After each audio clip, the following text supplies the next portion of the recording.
ஒரு கான்ட்ராக்ட் அப்படின்னு சொன்னால் அதில் ப்ரப்போசல் அப்படின்றது ஒன்று இருக்குது, ப்ராமிஸ் அப்படின்னு ஒன்று இருக்குது, ஆஃபர் அப்படின்றது ஒன்று இருக்குது, அக்செப்டன்ஸ் அப்படின்றது இருக்கணும், அப்புறம் கன்சிடரேஷன் அப்படின்றது இருக்கணும். இவையெல்லாம் சேர்ந்த ஒரு அக்ரிமெண்ட் இருக்கணும். அது வந்து சட்டப்பூர்வமாக என்ஃபோர்ஸ் பண்ணக்கூடிய நிலை அதை செயல்படுத்தக்கூடிய ஒரு தன்மையாக அது இருக்கணும். இதெல்லாம் இருந்தால் தான் ஒரு கான்ட்ராக்ட். இப்போ அப்படின்னா இப்போ அதில் வந்து ப்ரப்போசல்னால் என்ன, ப்ராமிஸ்னால் என்ன, ஆஃபர்னால் என்ன, அக்செப்டன்ஸ்னால் என்ன, கன்சிடரேஷன்னா என்ன, அக்ரிமெண்ட்னா என்ன, இதெல்லாம் வருது. இதெல்லாம் என்னன்னு தெரிஞ்சால் தான் ஒரு கான்ட்ராக்ட், முழுமையான கான்ட்ராக்ட்ன்றதுனா என்னன்றது புரிய வரும். வணக்கம், வாங்க இதெல்லாம் பார்ப்போம். நான் உங்கள் ரசியா கலி. இப்போது கான்ட்ராக்ட்ன்றது உங்களுக்கு எல்லாருமே தெரியும். அக்ரிமெண்ட்டை தான் நம்ம எல்லோரும் கான்ட்ராக்ட்னு சொல்லுவோம். இன்றைக்கி பார்த்திங்கன்னா எந்த ஒரு கான்ட்ராக்ட்லேயும் இவ்வளோ விஷயம் இந்த அனைத்து அம்சங்களும் இருக்கணும் அப்படின்றது வந்து ஒரு இட்ஸ் அ பேசிக் ரூல். இப்போ ஒரு பேசிக்காக நம்ம ஒரு சலூனில் போய் ஒரு முடிவெட்ட போனோம்னா அது கூட ஒரு கான்ட்ராக்ட் தான். அந்த கான்ட்ராக்டுக்குள்ளே இவ்வளோ விஷயங்கள் இருக்குது. ப்ரப்போசல் இருக்குது, ப்ராமிஸ் இருக்குது, கன்சிடரேஷன் இருக்குது, ஆஃபர் இருக்குது, அக்செப்டன்ஸ் இருக்குது. இதெல்லாம் இதுக்குள்ளே இவ்வளோ இருக்கா அப்படின்னு கேட்டிங்கன்னா ஒவ்வொரு கான்ட்ராக்ட்லேயும் எல்லாமே இந்த அவ்வளோ அம்சம் இருக்குது. இப்போ நம்ம கடையில் போய் ஒரு ஜாமான் வாங்க போகிறோம், அதுவும் ஒரு கான்ட்ராக்ட். அதுக்குள்ளே இவ்வளோ எல்லாமே இருக்கும். ஒரு பஸ்ஸில் போகிறோம், டிக்கெட் எடுத்துகிட்டு போகிறோம், அதுலேயும் கான்ட்ராக்ட் தான். ஒரு ட்ரெயினில் போகிறோம், அதுவும் கான்ட்ராக்ட் தான். இன்றைக்கி நம்ம ஒரு டெலிஃபோன் கம்பெனியில் டெலிஃபோன் வாங்கி யூஸ் பண்ணுறோம், செல்ஃபோன் யூஸ் பண்ணுறோம், அதெல்லாம் கான்ட்ராக்ட் தான். ஸோ இன்றைக்கி பார்த்திங்கன்னா பெரும்பாலான டிரான்சாக்ஷன்ஸ் பெரும்பாலான 2 பேருக்கு இடையில் எந்த ஒரு டிரான்சாக்ஷனாக அது ஆல்மோஸ்ட் பார்த்திங்கன்னா அது ஒரு கான்ட்ராக்ட். அந்த கான்ட்ராக்ட் உள்ள நான் சொன்ன அனைத்து அம்சங்களும் அதில் இருக்குது. இப்போ அது என்ன இருக்குது, அதுக்கு என்ன மீனிங் அப்படின்றத இப்போ பார்ப்போம். ப்ரப்போசல் அப்படின்றா என்ன அப்படின்றது வந்து இந்தியன் கான்ட்ராக்ட் ஆக்ட்ஸ் வந்து 2A டிஃபைன் பண்ணுறாங்க. அது வந்து என்ன சொல்கிறாங்கன்னா, when one person signifies to another his willingness to do or abstain from doing anything with a view to obtaining the assent of that other, such act or subsistence is said to be a proposal சொல்கிறேன். உங்களுக்கு புரியுதா? உங்களுக்கு கொஞ்சம் குழப்பமாக இருக்குல்ல? அதாவது நான் ஒரு இதை செய்கிறேன், அதாவது நான் இதை செய்யாமல் இருக்கிறேன். ஒரு கான்ட்ராக்ட் அப்படின்னு சொன்னால் இப்போ பார்த்தீங்கன்னா சலூனில் போனால் ஒரு முடி வெட்டுறேன் அப்படின்னு சொல்கிறாரு. அதெல்லாம் ஸோ அதை நான் ஒரு செயலை செய்கிறேன் அப்படின்னு ஒரு இது இருக்கணும், அல்லது நான் வந்து இந்த இதை நான் செய்யாமல் இருக்கிறேன் அப்படின்ற மாதிரி ஒரு விஷயம் இருக்கணும். அதுதான் வந்து நான் செய்யாமல் இருக்கிறேன், அதுக்கு நீங்கள் ஒத்துக்கிறீங்களா, அதுக்கு நீங்கள் இதை என்ன பலன் சொல்கிறீங்க, நான் உங்களுக்கு முடி வெட்டுறேன், அதுக்கு நீங்கள் நான் அதுக்கு தயாராக இருக்கேன் அப்படின்னு அதுதான் ஸோ ப்ரொபோஸ் பண்ணுறது தான் நமக்கு வந்து அதில் ஃபஸ்ட் கவனத்தாக இருக்குது. ஒரு பஸ்ஸுன்னு என்ன, அது நான் உங்களை ஏற்றிட்டு போகிறேன், ஒரு இடத்துக்கு போகிறேன். ஒரு டெலிஃபோன் கம்பெனியாக இருந்தால் என்ன இருக்குது, நான் உங்களை வந்து உங்களுக்கு சர்வீஸ் தரேன், அதுதான் ப்ரொபோசல். ஒரு கடைக்கு போகிறேன்னா நான் உங்களுக்கு பொருளை உங்களுக்கு தர்றேன், விலைக்கு வாங்கிங்க அப்படின்னு, அதுதான் ப்ரொப்போஸ். ஃபஸ்ட்டு அதை சொல்கிறது தான் ப்ரொப்போசல். ஸோ அதை வந்து ப்ரொப்போசல்னு சொல்லுவாங்க, அதை வந்து ஆஃபர் அப்படின்னு கூட சொல்லுவாங்க. ரெண்டுமே அதுதான் வந்து ப்ரொப்போசல்னு சொன்னாலும் சரி, அதாவது இன்னொரு டைம் வந்து இங்கிலீஷ்காரங்க யூஸ் பண்ணுற டைம் வந்து ஆஃபர் அப்படின்வாங்க. அப்புறம் ப்ராமிஸ் இருக்கணும். ப்ராமிஸ்னால் என்ன, இப்போ வந்து நான் இப்போ சலூனுக்கு போகிறோன்னா அவன் நமக்கு முடிவெட்டுறா அப்படின்னா அவர் முடிவெட்டுறேன்ற சொல்கிறது ஒரு ப்ராமிஸு. அப்படி முடிவெட்டினா நான் அவங்களுக்கு காசு தரேன் அப்படின்றது ப்ராமிஸ். ஸோ எப்போவுமே பார்த்திங்கன்னா ஒரு கான்ட்ராக்டுக்குள்ளே கண்டிப்பாக ப்ராமிசஸ் இருக்கும்.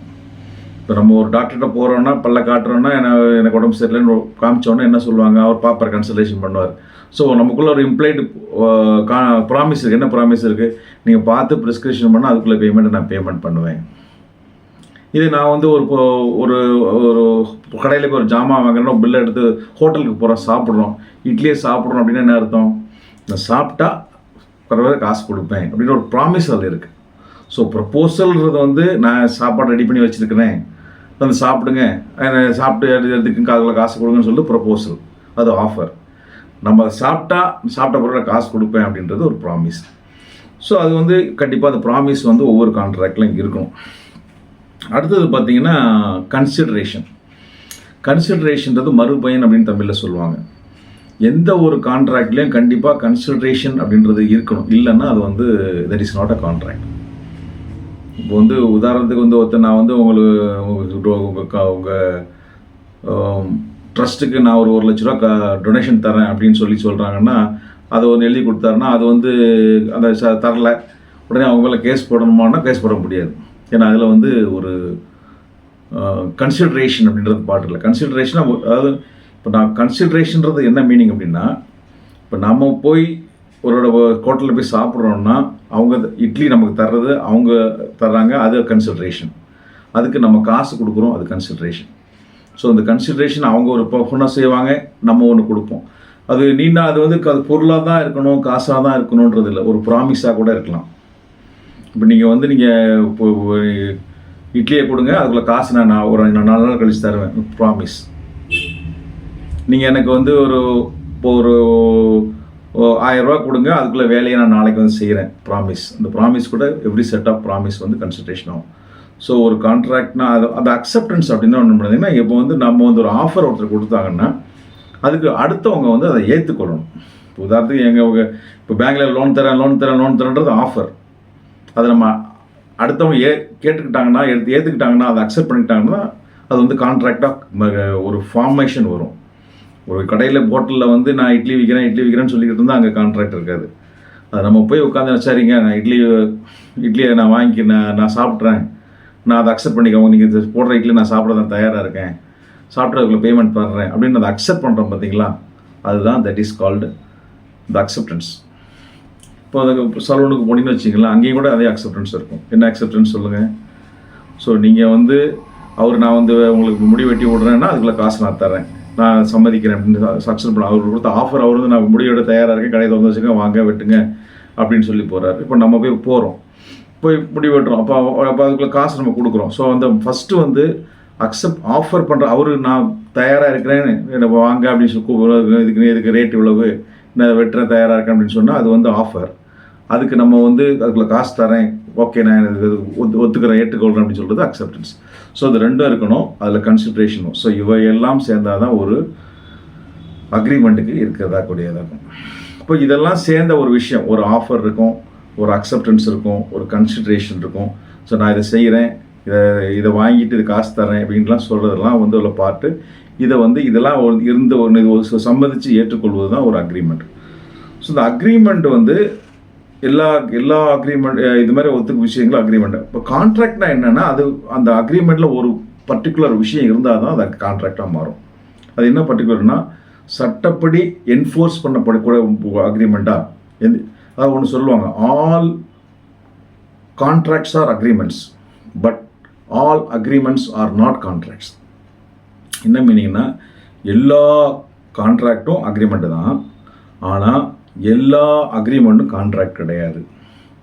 ஸோ அப்போ என்ன அதுக்கு டிஃப்ரென்ஸ் அப்படின்னா, எந்தெந்த அக்ரிமெண்ட்டு சட்டப்பூர்வமாக என்ஃபோர்ஸ் பண்ண முடியுமோ அதுதான் வந்து கான்ட்ராக்ட்ஸ். உதாரணத்துக்கு வந்து நீங்கள் ஒருத்தன் வந்து ரவுடி வந்து கேட்குறான், எனக்கு 1,00,000 கூட நான் அவனை போட்டு தள்ளுறேன் அப்படின்றான். இவனும் 1,00,000 கொடுத்துட்றான், அவனை போட்டு தள்ளலை. அப்போ கோர்ட்டில் போய் நின்று கேஸ் போட்டு, எப்பா என்கிட்ட 1,00,000 வாங்கினா இவன் போட்டு தள்ளலை, அதனால் எனக்கு வந்து அவனை போட்டு தள்ள சொல்லணும்னு கேஸ் போட முடியாது. பிகாஸ் இது வந்து ஃபர்பிடன், சட்டத்துக்கு இல்லீகலான ஒரு விஷயம். ஸோ அந்த மாதிரி விஷயங்களே கோர்ட்டில் போய் நின்றுட்டு அவனை வந்து எனக்கு காசு வாங்கிட்டா அந்த வேலையை செய்ய சொல்லுங்கன்னு சொல்ல முடியுமான்னு கண்டிப்பாக முடியாது. இல்லை கோர்ட்டில் போய் திருப்பி காசை கொடுக்கன்னு கேட்கணும்னா அதுவும் போட முடியாது. ஏன்னா இது இஸ் நாட் அ கான்ட்ராக்ட். அது வந்து it is not it's an agreement, ரெண்டு பேருக்குள்ள அக்ரிமெண்ட். பட் அது வந்து it is a agreement legally enforced in the court of law. So எந்த ஒரு அக்ரிமெண்ட்டு கோர்ட்டுனால் அதை செயல்படுத்த முடியுமோ அதுதான் கான்ட்ராக்ட். ஸோ இதுதான் இன்றைக்கி நம்ம பார்த்த விஷயங்கள். ஸோ இன்றைக்கி என்னென்ன விஷயம் பார்த்துருக்கோன்னா, கான்ட்ராக்ட்னா என்னென்னு பார்த்துட்டோம், அக்ரிமெண்ட்னா என்னென்னு பார்த்துட்டோம், கன்சிடரேஷன் அப்படின்றதையும் பார்த்துருக்குறோம், offer, acceptance and proposal, promises எல்லாம் பார்த்துருக்கோம். தொடர்ந்து நம்ம சேனலில் பாருங்கள். நம்ம சேனல் தமிழில் ரஷ்யாக் சட்டம் முறை ஒன்று வருது, இங்கிலீஷில் ரஷ்யாக் லா டியூப்னு வருது.